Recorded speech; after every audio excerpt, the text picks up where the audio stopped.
Hey guys, welcome to this episode of Chaotic Neutral. We are on our fourth episode. It's your host, Sab, and my co-host, Artemis. How's it going today? Hey, good. I'm doing well. How are you? Good. We are unintentionally matching today. I mean, you texted me this morning and said, Connor, what are you going to wear on the podcast? And I told you, don't wear the sweatshirt. And this is what happens? Like, Yeah. come on. Sorry. I mean, at least we have that synergy going, so I appreciate that. True. I mean, I think we look good, so it's fine. Don't worry Yeah, about it. this new EG crest, we're repping. Merch. True. It's It's good. actually super comfortable too. I don't know if these are in the store, right? People can buy these if they want to. I think so, I think. yes. Definitely one of my favorite hoodies, and as you can see, I have a lot of hoodies. So would highly Same. recommend this one, that's for sure. For sure. I think we are rivaling those other apparel companies in the LCS.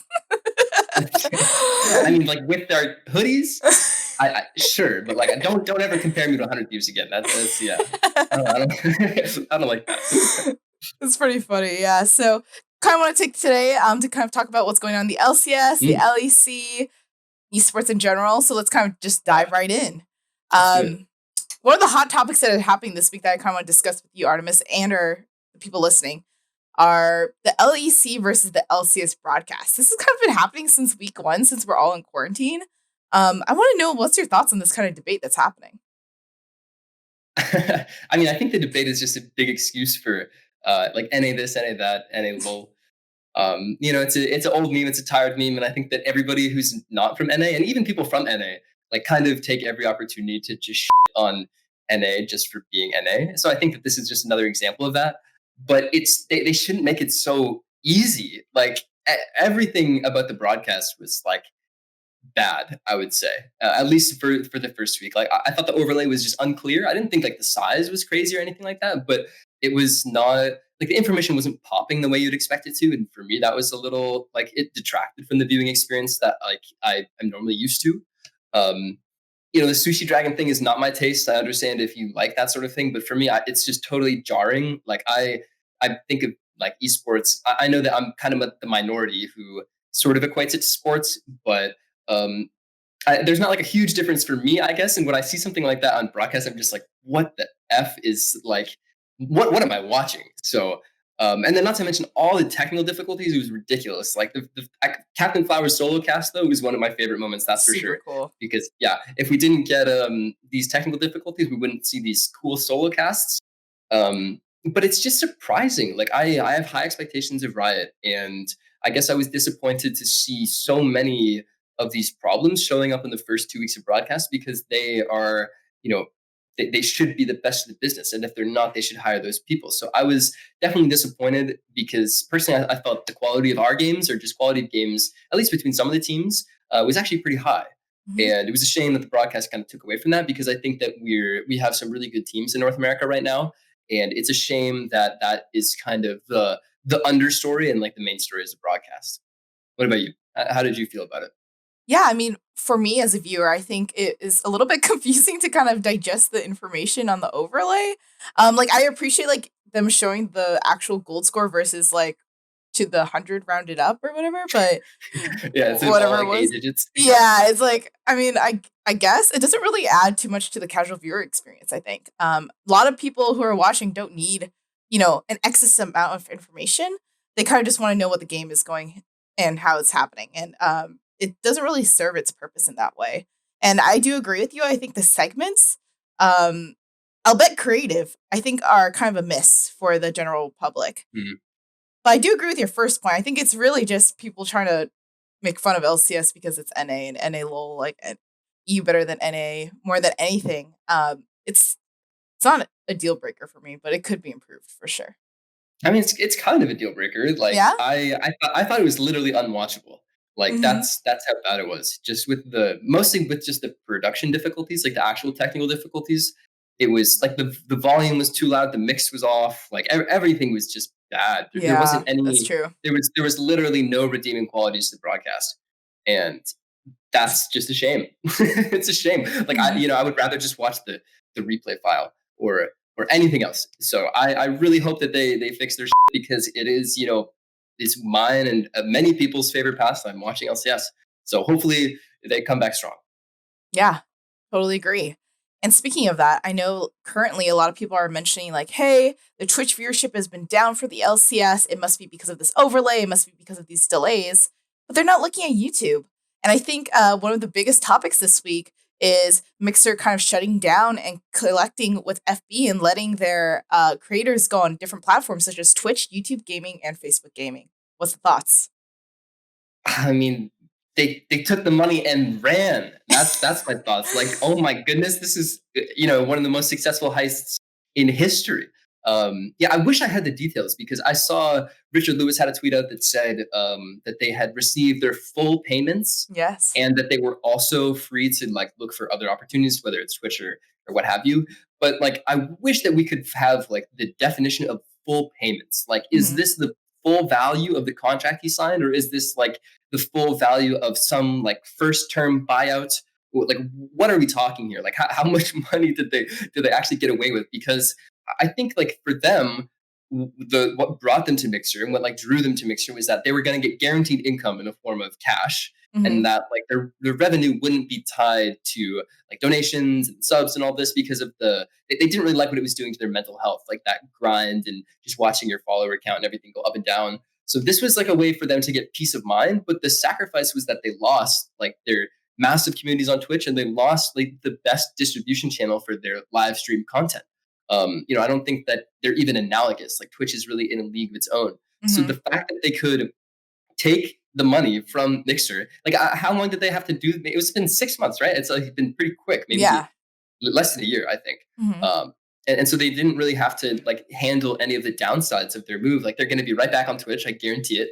I would be shocked to see either one of these guys go to YouTube or like they both declined Facebook. Hmm. And Slasher had a tweet out talking about or estimating. I mean, he has got good sources, I'm sure, but he's talking that the deal for Ninja that Facebook offered him was like approaching $60 million, is what Yep. he said, which was double his $30 million Mixer deal. And if he's turning that down to go to Facebook, I don't see him going to YouTube. Like I think that they now both got like a little bit of a windfall. They have a little nest egg here in the form of a few $1 million, and now that they can probably feel more comfortable going back to Twitch and like dealing with that lifestyle, however like toxic it might be. But yeah, I'm pretty excited for them. I think it's going to be nice to have them back on Twitch. I think Twitch is kind of like the front page of my internet in esports and gaming. Like it's just where I go. It's where I spend most of my time if I'm just like browsing or chilling on the computer. So it's nice to have those personalities back for sure. And I think that yeah, I've seen like some like Reddit comments and like Twitter comments about people like talking about viewership in LCS as being low, and I think it's just ignorance if anything else, because I know that the numbers that Riot released about opening weekend were very strong. I think they were the strongest opening weekend of Hmm. LCS that they've had. And you have all the different co-streams on Twitch that people don't account for. They just look at the LCS stream. But, Dom has 30K or something like that. LS is 20K. Other small people have a few numbers. And then YouTube is where watch LOL Esports, that's like the embedded player in the website by default. So everybody Hmm. who's watching for their rewards on LOL Esports is watching through YouTube. And I think that's fine. Like, I think what it means to me is that like Riot is at least like experimenting or thinking about or talking to these companies about like an exclusive licensing deal for their product because they can now kind of demonstrate that what they're doing with their rewards is driving traffic to these sites. And that's going to give them more leverage when it comes to deals like this. And it's also going to, kind of show who has the real power when it comes to like control over distribution. I think it shows that Riot like has again like a lot of control over actually like what distribution channels their product goes to, even if they're not like have an exclusive deal. So I think that the implications of that were very interesting, and I'm curious to kind of see where we go from here and what Riot decides to do, whether they go for an exclusive licensing deal with YouTube or Twitch, or if they continue to sort of like promote one without exclusivity attached. I'd be curious if YouTube is paying. I would Hmm. assume that they are to be the default distribution channel on the Watch LOL Esports. It could be that their player is just better optimized and it just like works smoother with Riots. I don't know the details. I haven't heard anything about that, but I'm very very curious and I'm interested to hear more. That's for sure. Yeah, I am totally in the same boat for you. It's like for content creators, they just secured a bag and now they have all the options in the world. And I think we're actually going to see Ninja already update his Twitch stream to say that he's playing Valorant and that he's going to be participating in the Twitch T1 Wait, did he? tournament. Is that Yes. no way? That's pretty sick, The actually. titles are changed. His bio is currently being updated as the time that we're talking about this podcast right now. So it is quite exciting. I Yeah. do Wow. think people are expecting him to go full time again, like 7 days a week. That's not the expectation for me. I think he's got his 30 mil or quote unquote that people are saying right now. He never really wanted to stream full time. Even on Mixer, he wasn't 7 days a week. He was at max 5. I think what Ninja really wants to be is a celebrity. That's why he's been on like shows like The Masked Singer and all these other reality TV shows. I think that he's never going to be back to the ninja he was 2 or 3 years ago, and that's something that his fan base is going to have to understand. And following that, I think for Lil Esports itself, maybe there is like some sort of YouTube deal. I do think the YouTube player does play better. I mean, from my experience, I have less buffering on their site. There's less issues. I don't know if League will ever sign. Do you think LCS will ever sign a exclusivity deal with like a non Twitch? Because I don't think Twitch is even looking for leagues right now. Like, when was Yeah, the neither last do time I. they signed a esports league? Well, I think that if it brings me back to the deal that Riot signed with MLB.TV back in, what was this? I'm kind of dating myself as an esports boomer, but this was what, like 2015, 2016, Mm-hmm. maybe. I don't remember the exact year, but Riot signed an exclusive deal with MLB.TV to be like I think it was the exclusive distributor of LCS and like LOL Esports. And that deal just like never materialized. It was supposed to be like built out over like the next few years. It wasn't something that was just going to hit the ground running. It was going to take time for them to build, and it never really went anywhere. It Mm-hmm. just disappeared entirely. So I do think that it's something that they're interested in selling. That's for sure. Like if you think about it from their perspective, like uh, perhaps that they would much prefer just having the viewership numbers increase, and that therefore it's like better for them to just have like an unrestricted product that you could just disseminate through every channel available and increase the total number of viewers, because that's how they sell their sponsorships, right? Like sponsors and partners care about the total eyeballs and the total metrics. So if you're going exclusive, I think like naturally you're going to decrease your penetration. And because of this, I think that you're going to hurt your ability, perhaps, to sell your product to sponsors. So on the one hand, you'll have additional revenue from this deal that you've signed with either YouTube or Twitch, but on the other hand, like maybe it's now more difficult for you to sell to sponsors and partners. Mm-hmm. So yeah, I see a trade-off there, and I'm not sure where the league is. Like I think that if they feel that like growth is now either stagnating or like approaching some sort of peak, maybe even like domestic exclusive licensing for these products, but like international is off the table. Maybe it's like region locked, or maybe it's like NA only, but like EU is different. There's a lot of ways they can go with this, and again, I think that if you just understand the trade-offs with the data that they have, then they can make an informed decision. But for us, we're just guessing, Mm-hmm. because Riot would never give us that kind of data. That's for sure. But it's probably not something we're going to see in the near future. But I know for sure it's something that they're at least talking about and thinking about and weighing the pros and cons, because Riot's not a company, at least anymore, that likes to leave money on the table. So I'm curious to see what happens. Not anymore is an apt statement for sure. Definitely. Yeah. As we're talking about LCS and kind of the future, let's talk about what's happening right now. I mean, we just came EG LCS with a 1-1 weekend. What were your thoughts on how we did? It was a good weekend. It was a good weekend. I think that for me, going into this week two, we had Cloud9 and Team Liquid, and we faced Cloud9 and Team Liquid again in week seven. And these are definitely our two hardest weeks of the season. And it was super important that we at least go 1-1 this weekend. Just for, one, momentum is the most important thing. So we Mm-hmm. can just continue having excellent practice the way we've had all season. But also, we saw last split that we started the split 1-3 in the first 2 weeks, and we still managed to finish the regular season in second place Yep. because we went on a run. But it was stressful on the guys, it was stressful on the coaches, and we knew that going into this season, it was so important that we pick up a lot of wins in the first half of the split, so we don't have so much pressure on us in the latter half of the season. So we needed a win this weekend. I'm really happy we got one. I wish the game against Cloud9 was more competitive. I wish the game against Team Liquid was more competitive too. Both of those games were just stomps in either direction. The Cloud9 game, they had a really, really clear, cohesive early game plan. They executed very well, and I think that we didn't necessarily handle it the way we should have, whether it was from draft or how we handled or the decisions we made in the early game. I think like both could have been improved, and we didn't really get like to see ourselves against Cloud9. Like we didn't really get to play the game. You know, Mm-hmm. like Kumo solo killed Licorice, and but like it didn't matter at all. And like our bot lane is like having push and like doing well, but again, it didn't matter at all. They just ran over the game with like a very well executed game plan. So props to them, but yeah, I don't think it necessarily tells too much about the disparity in skill between Cloud9 and EG. I think that it would be foolish for me to say that they aren't the top team in the league with top two players in every role and a great coach. So I'm not going to contest that, but I don't think that there's this astronomical gap between us and Cloud9. I think we're very competitive. And as far as the Team Liquid game, I was really pleased. I thought that we had an excellent draft, excellent game plan, and we executed that game plan extremely well at a very high level.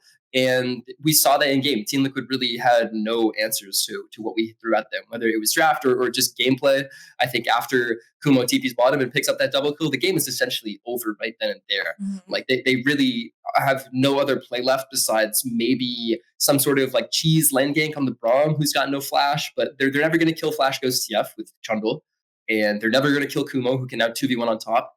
And Kindred is just running away with a 2-level lead in the jungle and just been power farming while Trundle is like desperately trying to set TF behind with no effect. So pretty quickly that game was out of hand for them, and I don't think their draft had was doing them any favors. Like Yeah. I was listening to casters and like a little bit, and I heard people talking about that the Team Liquid comp was outscaling the EG comp, and I'm not sure if you guys want to put that on the screen, editors or not, but you guys can go check it out. I don't think that Team Liquid's comp was outscaling our comp at all, and I thought that we were stronger than theirs at all stages of the game. I thought our composition was stronger early, and I also thought that we outscaled, which is just the mark of a hard draft win, in my opinion. If you're stronger early and you're stronger later, like what is the win condition for the enemy team besides, I guess, snowballing? But if you're trying to snowball with your Cassio Trundle 1-2 on red side, you're probably going to have a bad time.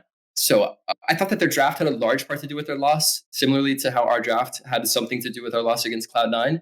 And us, Cloud9 and Team Liquid, I think are very competitive. Yeah. I think for me, like there's a very clear top three teams in the league, and it's us, Cloud9, and Team Liquid. And we'll see what happens with FlyQuest. They haven't been tested necessarily. They lost to Cloud9, and their 3 wins are against Immortals, Dignitas, and TSM, who I consider all to be bottom half teams. So we'll see what happens when FlyQuest plays, a good team. Well, other than Cloud9, we'll see. We'll get a better idea of where they stack up. But I do think that there's kind of a significant gap between the top teams and the middle of the pack teams. And then again, there's a significant gap between those teams and the bottom teams. Like 100 Thieves is a good example of like I would consider a mid-tier team. Like they started 0-3, but they were against EG, Cloud9, and Team Liquid, right? And like they really struggled against the top teams. They didn't look like they had any foothold in those games. But then their game on Sunday against, I don't remember, a bottom team, it was Immortals. It was against Immortals. Yes. Yeah. They looked dominant, right? They looked absolutely dominant, and I think again that goes to show that there is like 3 tiers at LCS right now, and I think that as we get more games played, those tiers are going to start to become more apparent to everybody else. Yeah, I mean, even in 2 weekends, I feel like it's extremely apparent. And the fans know, like they can tell, we we kind of dominated Team Liquid. They didn't even. I felt like Jensen didn't even ult other than the one time he flashed and missed. And there wasn't much he could do in that game. Like, Yeah. I don't want to, like, I'm the same way. I don't think that Cloud9's smash against us really meant too much. Like, I don't think that our smash against Team Liquid is like the end of the world for Team Liquid. Like, they're a very, very good team, and they didn't really get to show anything in that game against us. Like, the game was basically over before it started, and if it wasn't, by some miracle, like it was over really quickly, like as soon as we TP'd on bottom. So Jensen's really got no hope in that game. He's playing Cassiopeia. Yep. He's got no control of River. His jungler is down 2 levels. Both of his side lanes don't have any pressure. What's he going to do in a game like that? So again, I don't think too much away from Team Liquid. I think that they're a very dominant team, and I think that they'll go back to their winning ways next week. And we're going to see us, Team Liquid and Cloud9, start to pull away from the rest of the pack. Totally agree. And this is just a side remark. If anyone from Team Liquid is watching this, you're just getting free information here. No, I'm kidding. You can get away with anything. What do you mean? I mean, hopefully they already knew this kind of stuff, but I'm just saying. I think that Team Liquid knows how good they are. Yeah. I guess for the fans, like you guys should think of like quality of wins and look at things like this and look at how their wins look when they play as other teams. But I mean, I think it's really difficult for fans and people to really understand because they don't necessarily see the impact of draft as much, and they don't have all the information that we do when it comes to champion pools and things like this. So it's a lot harder for them to make educated decisions. Like, and even like the analysts, like they're missing a lot of this crucial information. So a lot of the time they're just looking at who beats who, and then that gets them into trouble where they have like these triangles of teams and like, well, if this team beats this team and they beat this team, then like who's the best? But it doesn't really work like that. Yeah. So yeah, I mean, if you're a Team Liquid fan, like I guess you can feel good about. I think your team is good, but I think that we're better. So sorry. For sure, definitely. And I think your predictions that we made on the first episode have been really playing out, Connor. I mean, all the teams that you've kind of ranked in that order are kind of playing out to be like that already in Are they, week 2. really? Did I? I don't remember. I think I put TSM high, didn't I? Which I shouldn't have. Higher. But Higher. you I weren't think that, you didn't say they were like good, if I remember okay. correctly. I hope not. I think that I said that they could contest with the top teams. I said it was either going to be them or Team Liquid, and it just depends like how both of Mhm. those teams gelled. But yeah, I guess I said TSM lost the offseason too, and I thought they were You going to be did. weaker than Yeah. they were last split. Yeah, so that's a good point. But I'm happy to see that Team Liquid is gelling. Like I said, if they can find a kind of cohesive team identity, like they're going to be a really dangerous team, and I think that that's what they've found.